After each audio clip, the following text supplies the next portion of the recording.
So music is me. Prince says that, and I get it. I am music, and I am music. I really feel it. I would love it so much.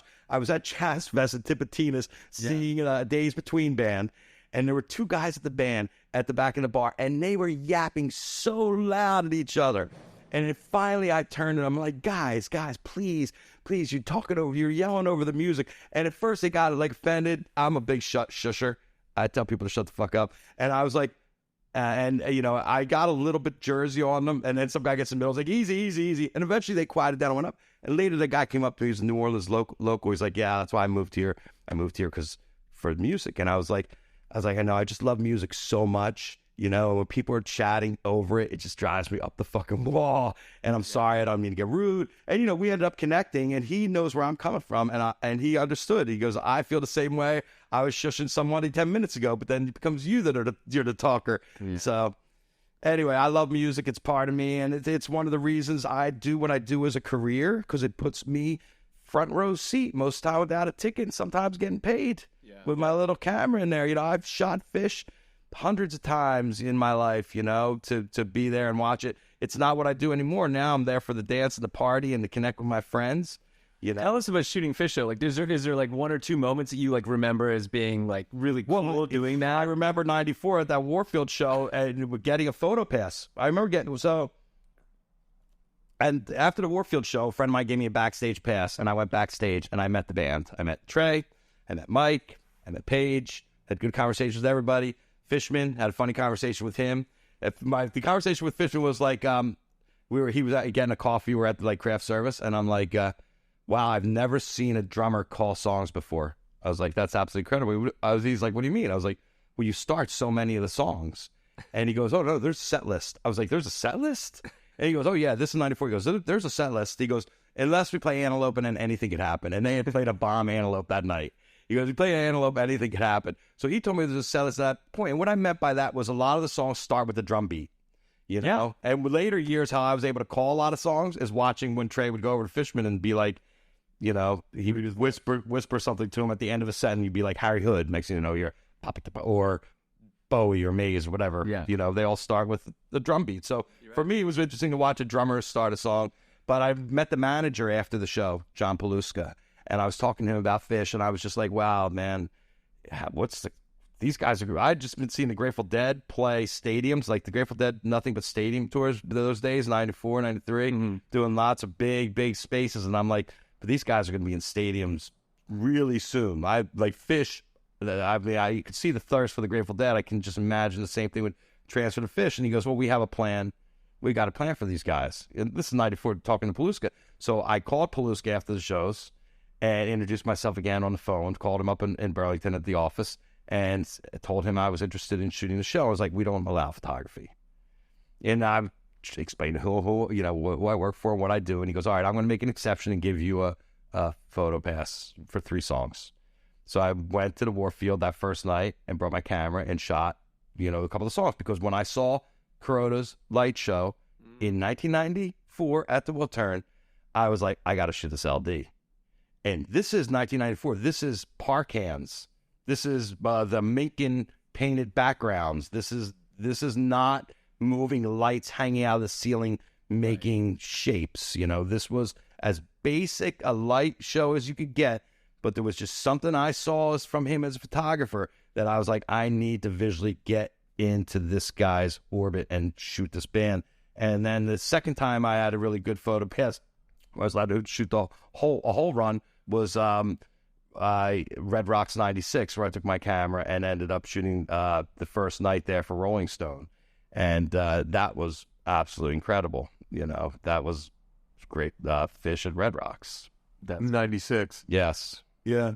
Have you shot Phish at the Gorge? Of course. Yeah. Yeah, that was one of the places that I was going to. And, wasn't really working with the band. They knew about me. They knew I was there. I had shot Worcester, I think, the year before because I happened to be there. And they were going to have Seth Iacovone.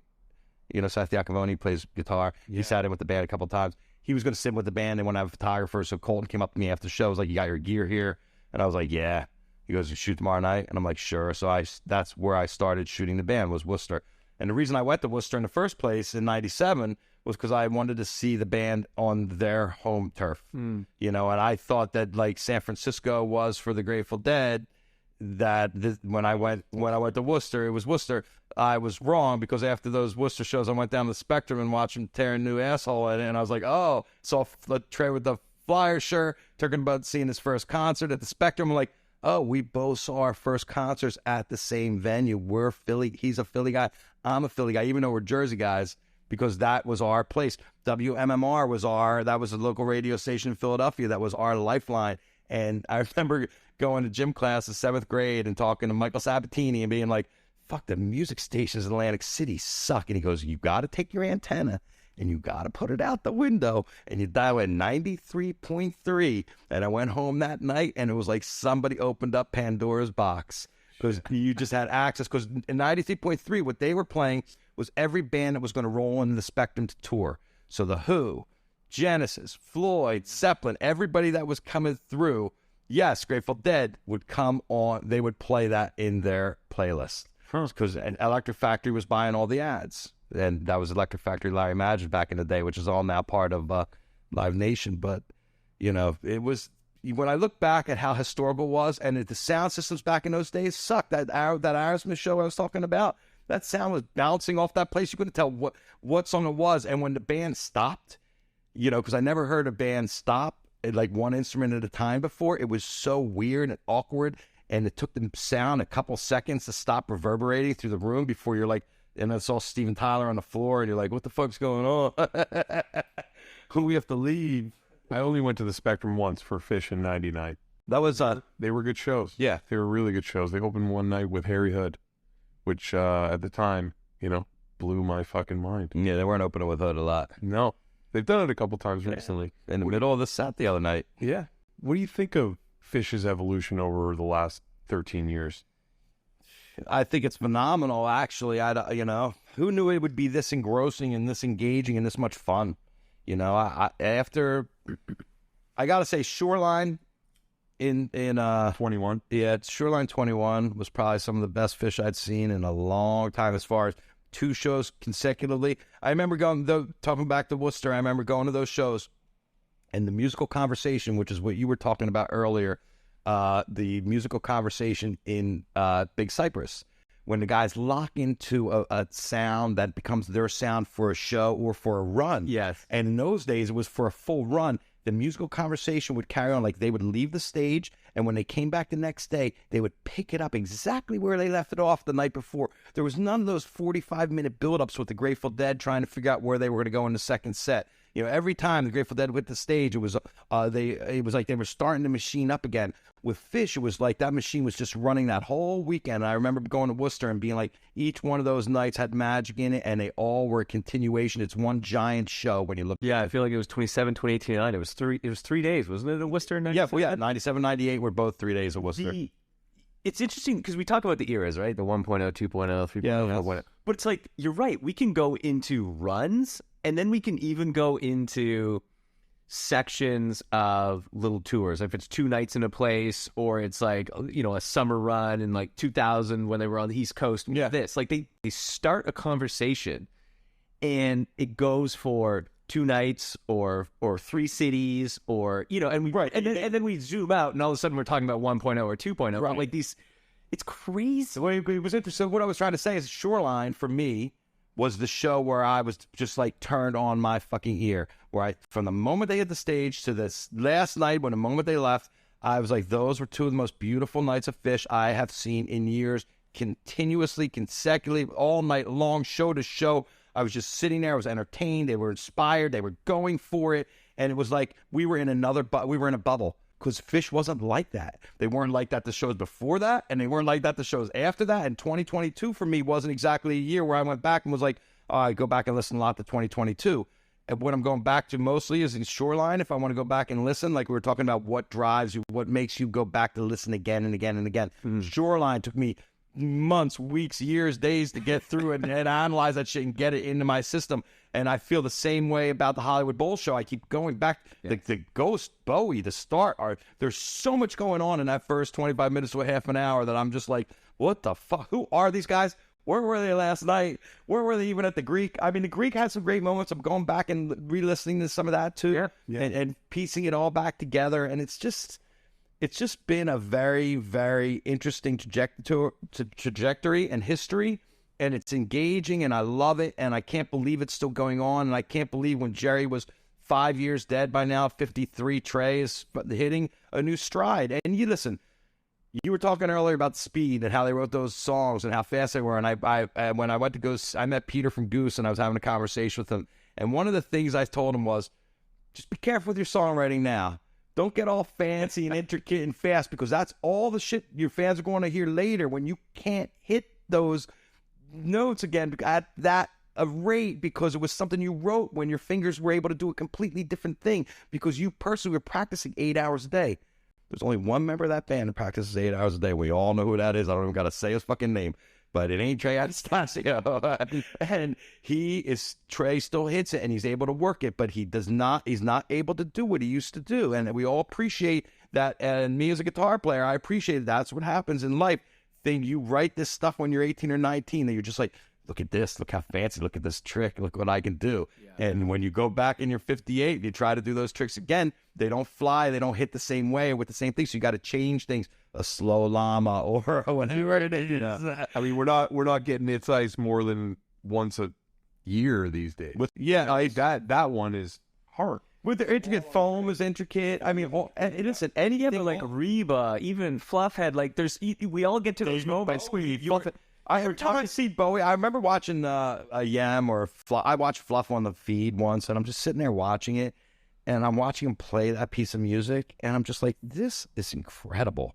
Like, that these guys wrote this fucking crazy song that does so many different things in the course of 18 minutes. Yeah. And you're just like, who can come up with that? Who can remember that? Like, if you try to remember a paragraph of words, you have trouble. But to remember all these sections that don't make sense, I know.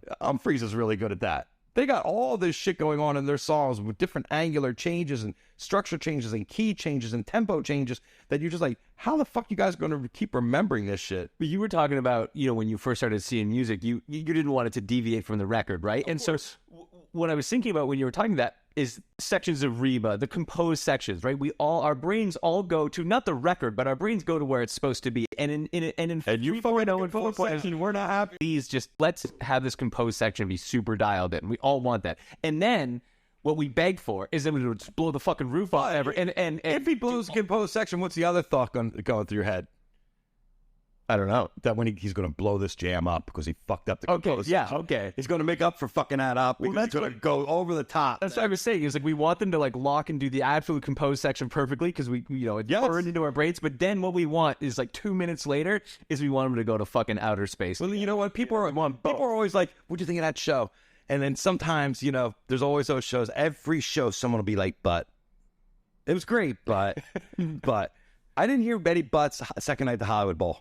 No. There were no buts about it, right? That was one of those shows where if somebody said but, you were like, fuck you, just shut up. You have no idea what you're talking about. I think we said a few weeks ago, you'd have to be the biggest jaded vet in the world to have a butt. To piss on that show, yeah, because you saw them going for it, And the conversation continued into Sunday in some way. I agree. But Sunday was have the same song selections, obviously. How do you keep that? We know Phish. We know Phish. We've all been there. When everybody in the venue gets their mind blown, for everybody to think for one iota that they're going to come out the next night and do something to top that, you're high.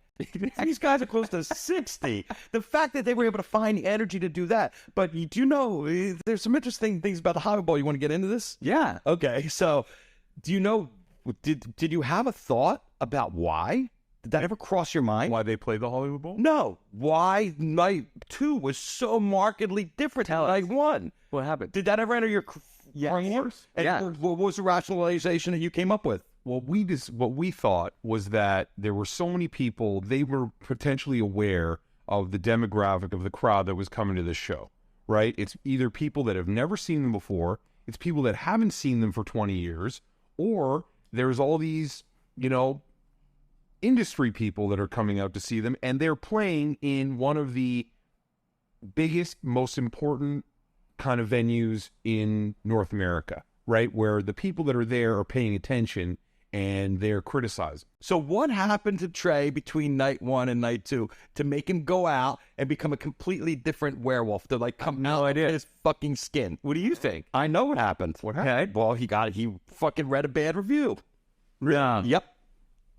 And I can't tell you who, because I'm not about to like give up all my little names and stuff. On my Instagram, one of my friends who I've known for many, many years and worked for the band hit me up, and I was like, wow, that show was sick last night, talking about Saturday. And he goes, yeah, that's because I told Trey to kick it the fuck up after night 1. Wow. And so that was riding in the back of my head. So I saw this person at the show, and I was like, did you really tell Trey to kick it up after night 1? Because I was trying to figure out, it was bugging me to death.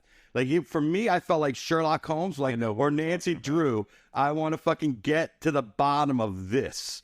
And everything. There has to be something to stick a fucking lightning rod up Trey's ass to make him fucking take notice and be like, all right, we're going balls deep tonight. I'm not, after blowing out all the stops, we're going to throw down a show that California's never seen before. Yes. Even with Shoreline, it was something that we had never seen before. Energetically, set list, just everything was fucking amazing, right? It's just like a sick night. So that person was like, it showed me a review off of Live Phish that was no longer on Live Phish anymore. Called it a Hollywood phone-in show with shitty song selection and a weak execution, like that they're done. And it was Hollywood Music Executive. If anybody can find this, if Hollywood Music Executive was the thing. I went on Live Phish looking for this.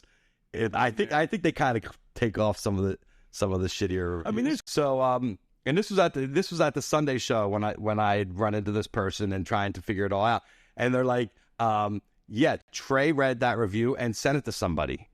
I'm like, oh, Trey saw that review and sent it to somebody. Oh, so that's what it was. Because I read that review, and it would be enough to light a fire under my ass too. I mean, listen, as an artist, what does it take to get you to really go in there and dig deep? Because he had to dig really deep that night. What does it take? And it's going to take somebody that's going to shit all over you and your career and your music, where you're like, I'm going to show this fucker, I'll show them. And you know what? Went up the next day. Those reviews were good. I mean, Saturday was epic. Well, whoever wrote that review, thank you very much. Thank you. Hey, listen, that's what it takes. To kick somebody out of their comfort zone. Friday did have some good moments, though. I'm not saying that. I went back to Friday and listened to it again. I'm not saying that they were on fire. I thought Berkeley had some good moments, too. Oh, yeah. But, and the other thing I heard was that Trey had 3 nights of set list all written out, ready to go. And at night 2, he tore that shit up and just went for it. So I'm interested, to see what was on those other lists, what the song selections were. But, We probably didn't have Cavern. We probably didn't have a lot of the stuff. A lot of the stuff was also played in Seattle, right? Yeah. So the Ghost, right? I'm not sure about the Bowie. Was that the only Bowie? He's the only Bowie. Only Bowie. Sure, yeah. But, here we are. It's Phish is how many years old? And 40 years old now. They're celebrating their 40th anniversary this year. And we're still talking about it, breaking down the shows, finding it interesting and intriguing enough, even if they are wherever they are, and they figured out how to make the music engaging and how to keep us on board. Because you know what? Any Phish head that was like, and went to that Saturday show, I was like, okay, what's next? Yeah, sign me up. I'm back in it. And that was the same thing I saw that first time at the Will Turn that made me go to the Warfield, and at the Warfield that made me go. And what is it about 4.0, though? Like, do you have a sense? Because it really feels like they have been reinvigorated in a way that, I mean, every time they come back, we feel they've been reinvigorated in some sense. Well, I guess except for the big, yeah, because that was a bit sort of sad. But there was some good. 2003 had some great moments. July 2003 was fire. And like you said, some of their best stuff ever is 3.0. They've done some of their most epic things. So it's listen, it ebbs and flows. But 4.0 is just like really they've been. Listen, I really can't break it down. 1.0, 2.0, 3.0, 4.0. I think the best way because the best way to look at it is this is a band that's still playing, and all 4 guys are alive and still playing. And if anything happens to any of these guys, there's no replacing any of these guys. You can't replace Phish, can't replace Mike, can't replace Page, can't replace Trey. It's just what it is. Trey would have his solo band and do his thing, and that would be where he would go. And if anything, God forbid, happens to these guys. But for now, they're all healthy. They're all about to roll into 60 years old. we're lucky to be here. You know, it's always a good time. I went down to Mexico. Mexico was not the Garden, which I thought the Garden this year was some of the best 4-night runs of the Garden I've ever seen. And also that New Year's was just spectacularly played. I thought all 3 sets were really good. I thought the gag was a ton of fun. I thought the set song selection, everything that had to do with New Year's, I was really stoked. I was stoked enough in New Year's where I was like, I got to go to Mexico.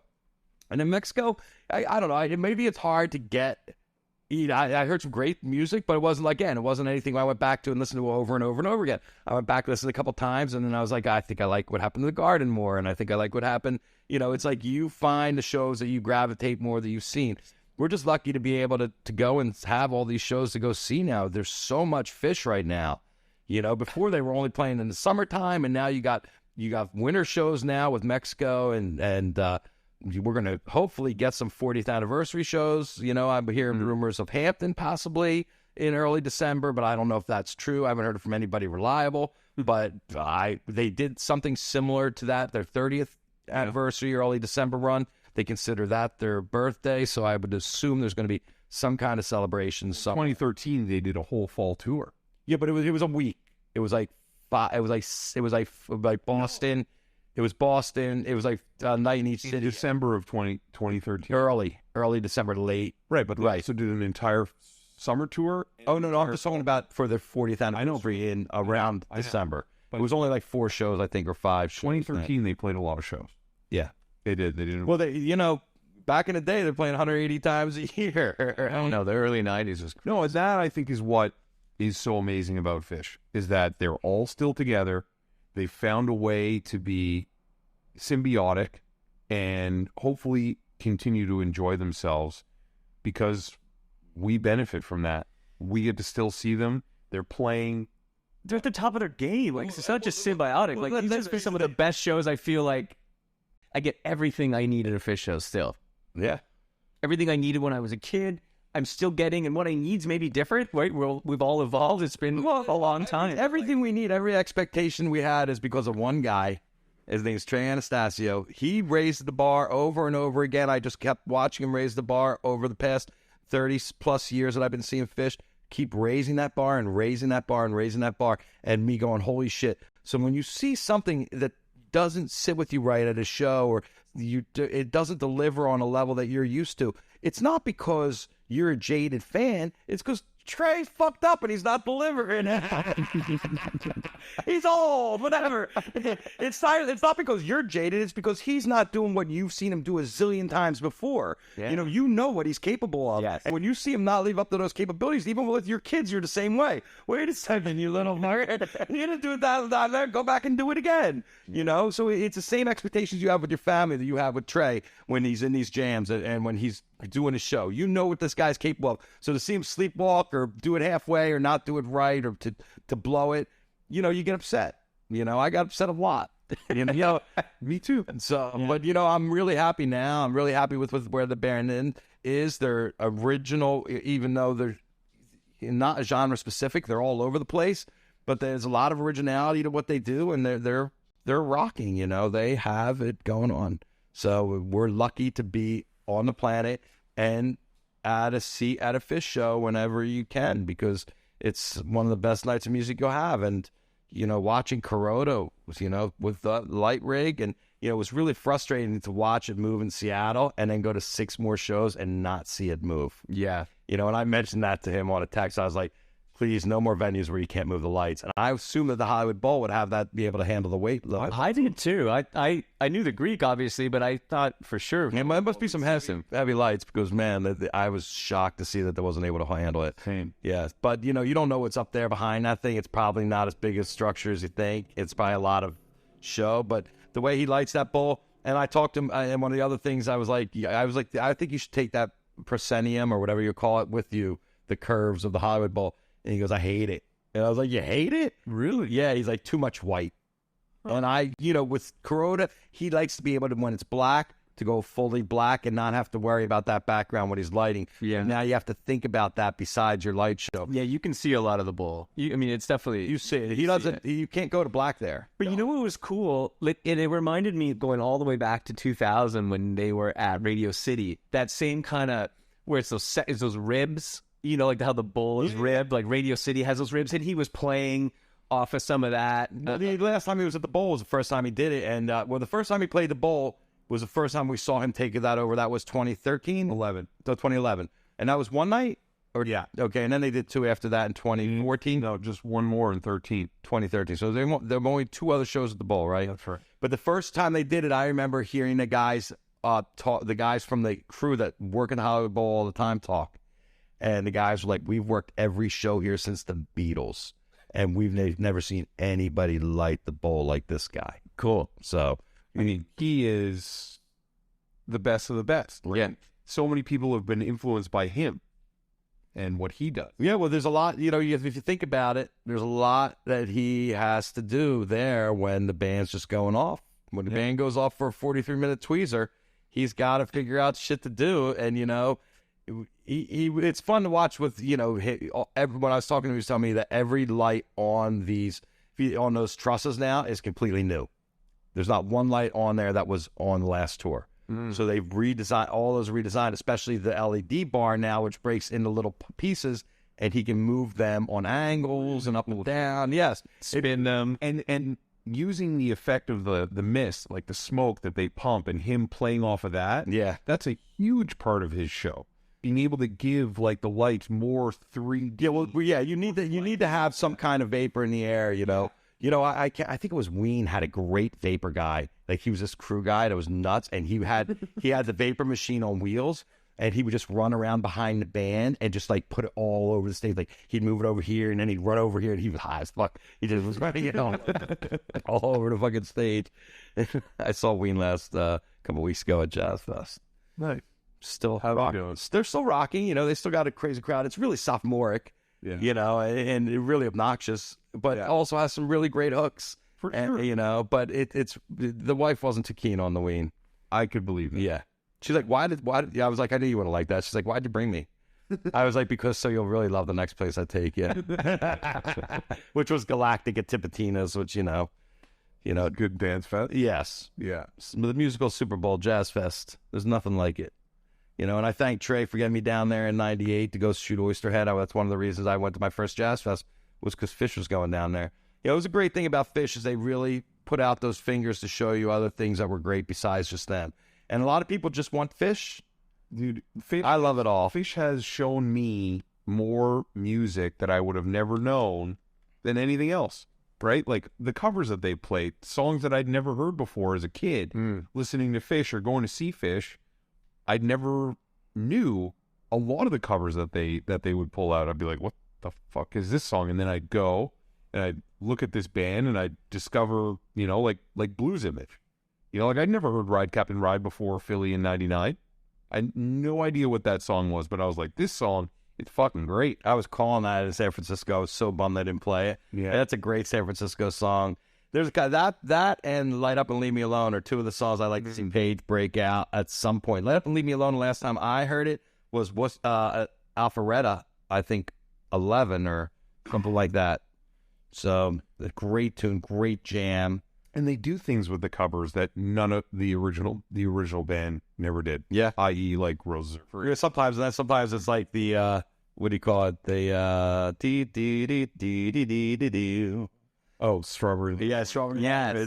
They did that. It was like 3 minutes and 47 seconds at the ball. Yeah. I was like, wow, that is sure. I like to see them take shit for a ride. I mean, I'm that, I like to always see them take a ride, and I just, one of the things sonically that always drove me to Phish was the combination of electric guitar and grand piano, which I'd never really heard a band, 2 guys that could follow each other and mimic each other and be on top of each other like Trey and Paige, the way that they play off each other. And probably the thing about Goose is that he doesn't have a Paige.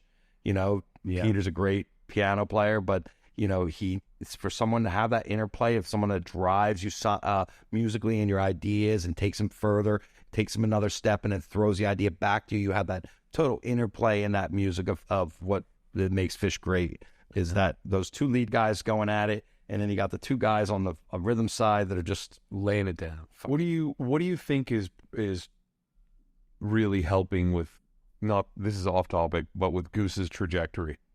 Like, how are they doing what they're doing? Is it a musical thing, or is it a marketing thing that is working and tapping into this next generation of jam band aficionados who are, you know, maybe a little bit jealous that they weren't around for earlier Phish shows or earlier. Well, the template's set, right? Right. Well, Dad set the template, Phish set the template, so now if any band slides in there, all the fans know what to do. Yeah. They know how to collect posters, they know how to trade tapes, they know how to record the band, they know how to wait for the reel. Yeah. Which is becoming a huge issue with them and Billy Strings. Billy Strings fans are fucking violent, from what I hear. In Ireland, I saw Irish people shitting on Billy Strings fans because Billy Strings fans went in there all elbows, and the Irish people, you know, they're drunk. If there's room on the dance floor, they go on the fucking dance floor. You know, you're not going to tell them where to dance. Yeah. And they see everybody saving space. They don't understand this culture. Yeah. They don't understand. So there was some trouble. You could see it. You could read about it on the old internet. Billy Strings in Ireland and some of the Irish people. Billy.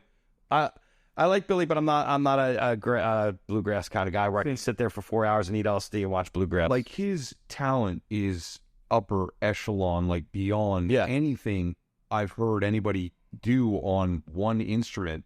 It's insane. Yeah, but I just don't love that. Well, I'm not going to Billy Strings tour, but I love Billy. He's a great guy. I love what he's doing. LA. Yes, if it's easy, but there are people that are really dedicated. You know, people find their thing. So I was saying the template. If you decided that's your band, you know how to get into that scene. And Goose checked all the marks.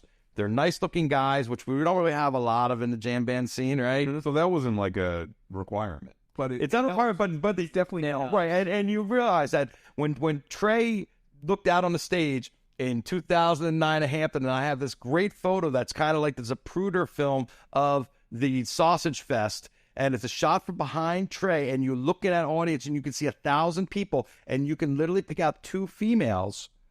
That same thought was running through his mind, and if you look at I call it the feminization of Phish music, which I'm sure women aren't going to appreciate that, but it's just like what's happened. It's about soul, it's about light, it's about all these love, and it set your soul free, and we're on a soul planet. It has worked. He's yogified the music, is the way I look at it too. Yeah. It's like this yoga sensibility, the things that people hear in yoga, and you look at that front row, every one of those girls has been in yoga class for years, and I love what it's done because I'd much rather see beautiful, hot, young, sexy ladies that smell like this delicious product. They're all full. I love standing behind the girls because the product coming off of them smells great. But it's like, and also I can see over their heads. But, you know, rather than have a bunch of books and stages, inspiring for the band to see all these. Who are throwing elbows and like. Yeah, and people are still getting fights in the front of Phish stages. But you know what? Having ladies down there has definitely made it easier, and it's definitely been a change has happened, the feminization of Phish music, the tunes not being all weird and crazy and, you know, about all strange shit, and them going to different kinds of songs and different kinds of, you know, they're very proficient guys. It's what John Mayer's done for Dead & Company. Oh, he definitely changed that. Absolutely. Like, there are so many young girls, 20s, 30s, who are obsessed with Dead & Company, who only listen to it because of John Mayer. Well, only came onto it because of John Mayer. Right? And now, you know, they love Althea, they love Uncle John's band. Like, you know, they have these, like, their top 10s that are just... Well, like a good friend of ours, like a good friend of ours once told me, I never had the thoughts of Jerry Garcia running through my head like I'm having of John Mayer right now. Yeah, I think that's... I never wanted to do to Jerry Garcia what I want to do to John Mayer right now. So I get it, you know, and God bless John Mayer. He really took it on, took that bull by the horns. It's a really picky crowd, and he went and made a fan out of me. I really appreciate his approach and what he does as a guitar player. You know, he's a guitar player. He's really talented. He knows what to do in the dark spaces. He understands. He gets it. And I've seen a lot of people try to do that Jerry guitar, and just his approach is so different and fresh that he rocks it. I'm looking forward to a little bit of Dead Company's last tour. I can't wait. I got like another week. Has taken it and, you know, not been a cookie cutter replicator of what he's supposed to do, quote unquote. Yeah. You know, he's made it his own. He is not shied away from doing the things that he feels are the right things. Well, they're big shoes to fill. Like, it's so intimidating. He steps into it with confidence. Big shoes to fill. And also, 3 of your bandmates, well, now 2, are grandmas. You know, they're older. They've got a lot of weight to carry. Their ways. Yeah. They don't want to relinquish their hooks on the music. I heard it's a lot quicker with Jay Lane in the seat, and I got to imagine it is, you know, and it'll be a lot quicker when they replace Bob Weir eventually, because that's going to happen. This is a big money. That company's a big money thing. I don't think they're done. I think they're going to do residential shows. They'll probably do like Vegas runs, maybe the Sphere or something like that. Yeah. You know? So you don't think it's over? You think... I don't think it's over. I think they're going to do Mexico. They'll do Mexico next year. They're going to do stuff like that. They'll do destination where you go see the band. Tour. That's what they say. Tour. It's his final tour. It's not the end of the band. Right. It's the final tour. Final tour. Interesting. Which means there will be resident. We got the Sphere opening up, and Dolan needs to put bands in there. You got U2 now, which U2's already complaining about the fact that show has to be to click track. So there are a lot of rumors that Phish is going to play the Sphere for New Year's Eve that are going around, and they're doing a run this summer, so it makes sense that maybe this is their garden run. I have no inside information on this, but I know that the Sphere is open, and it will be open for New Year's, and it makes sense Phish goes in there. But if U2's already complaining of the fact that the show has to be so orchestrated to their songs, so the visuals cue at a certain time when Bono's singing certain words, what's going to happen in the case of Phish, where you go off on a 30-minute jam? What are those visuals going to be like behind the band, and who's going to be controlling them? Because that's a completely different animal altogether. But you know that Jim Dolan's pulling out every stop to get every band that's been. I'm sure Harry Styles is going to. I heard he might do a Halloween run there. Sarah Styles. Yes. Musical costume. He is a musical costume. You know, God bless music. And thank God we have it. Thank God we're out of this pandemic and we're back to living life like we used to, with not in fear, and being able to go and rage and be able to go to Phish shows again and be able to go see Dead and Company and have all these options and not feel like our fellow man's going to kill us by breathing on us or sharing a joint with us. Yeah. So yeah, and we live in the center of the music universe. Yeah, L.A. It is interesting to come to L.A. but then have to travel to go see all the shows you want to see.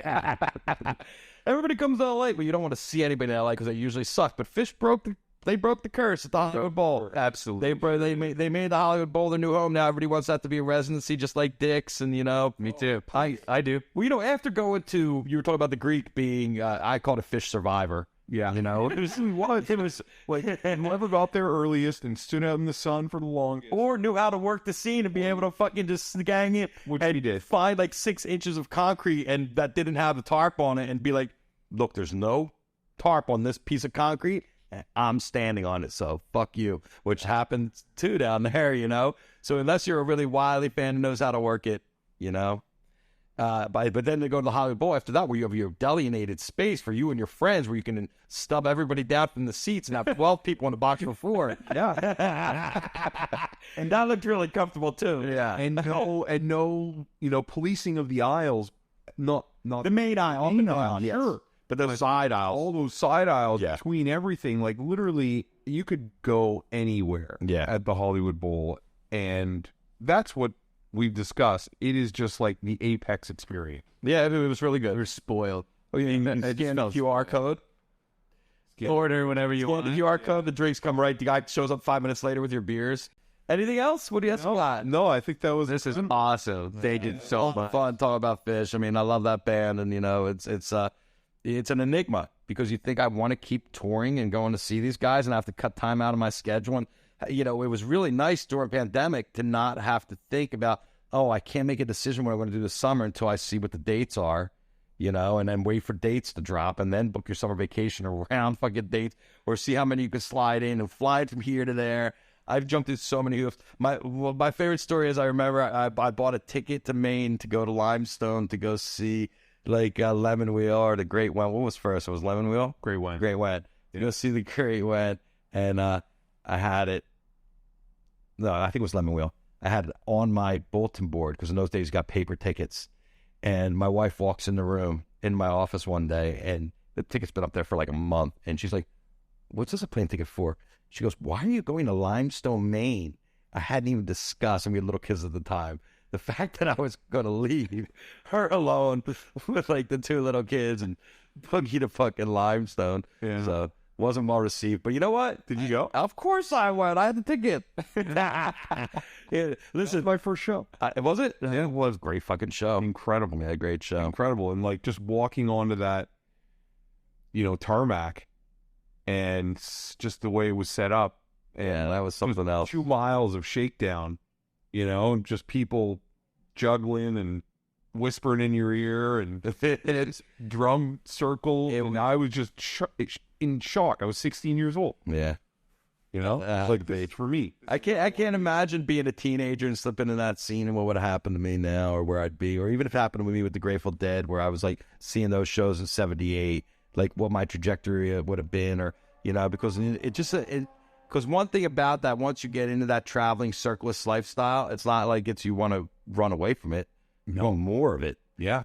So the fact that I got to it after I had already become 30 and I was well established in my career and I had a job, and now I could be the biggest freak I wanted to be because I knew I had cash rolling in from chasing celebrities around, So it was like, all right, let's go rage. Well, the reason that I didn't fall too deep into it was because of the 2 breaks that they took.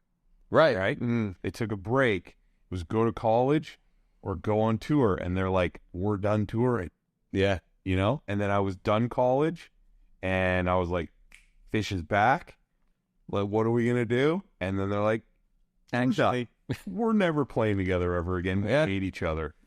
And it was amazing because you didn't have to slip into that thing. It was like, where were you getting it?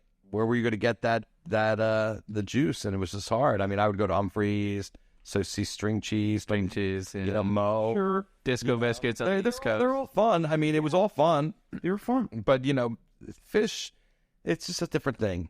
Yeah, I went in like a completely different direction.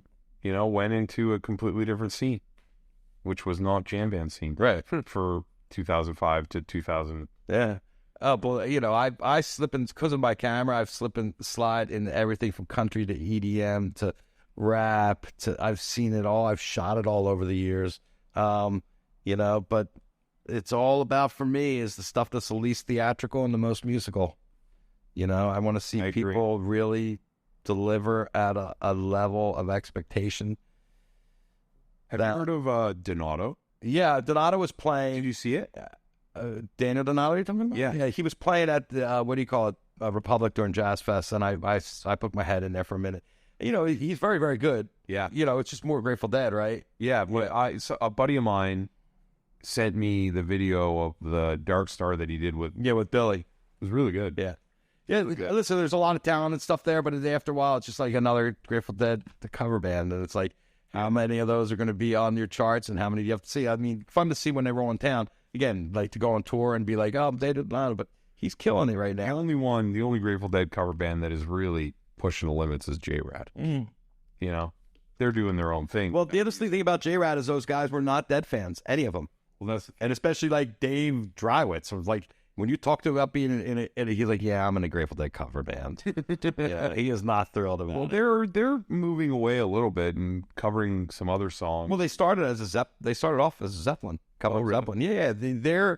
That project was it was Freaks Ball or Maniacs Ball, something like that. And they had it was a fundraiser that they had at the Brooklyn Bowl that Shapiro put together. So the first year they came together, they did a thing called Bustle in My Hedgerow, which was all those guys on stage, and they went to Dave Drywitz because they were like, we need a bass player for this, and they asked him to play because they knew he loved Led Zeppelin. He's like, fuck yeah, and he didn't know those guys. Yeah. But that was the first time he played with them. And then the second year came around, and they're like, oh, let's do the Grateful Dead this time. And it became such a hit that like that summer they were asked to headline festivals. They went from a one-off doing a Grateful Dead band, and those guys were not Dead fans. When Joe Russo was brought in to be part of Further, that was the first time he had sat and rehearsed Grateful Dead songs. Phil sent him a disc with 60 songs on it that he learned, and then went to go to that audition.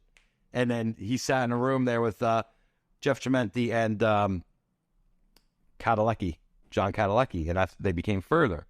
And the offer came in. They all got an offer, folded piece of paper, and the band left. Bobby and Phil left, and they all opened it up, and they looked at it like, that's more money than I've ever made. And he's like, that's more money than I've ever made. That's more money than I've ever made. Like Three Little Pigs. Like, we're in. Let's do it. They said it's either all of you or none of you, and they all went. And Joe Russo, when I would go see Further, was the main reason I went to see Further, because I'd never seen a drummer play Grateful Dead music like Joe Russo. He was both drummers at the same time. Yeah. 8 fucking arms. He was everything you read about and he took to that music like no one I've ever seen. And now that's why it's intriguing. His drumming is fucking amazing. The most enjoyable new experience of the Grateful. It's Grateful Dead meets Garage Band for me because it's got that edge, that rock and roll kind of thing where they definitely know how to go hard, and they're definitely got the Garage Band. But those guys are all jazz. I mean, the first time I saw Joe Russo, he was in a band called The Duo with Marco Benevento. It was just the two of them on stage at Bonnaroo, and they made so much racket between the two of them. You were just like, how is two people making this compelling? You know? Yeah, So it was fun. Anyway, thanks guys. It was great to see you. Thank you so much. Talking about Come back soon. Okay? I could talk about it all day.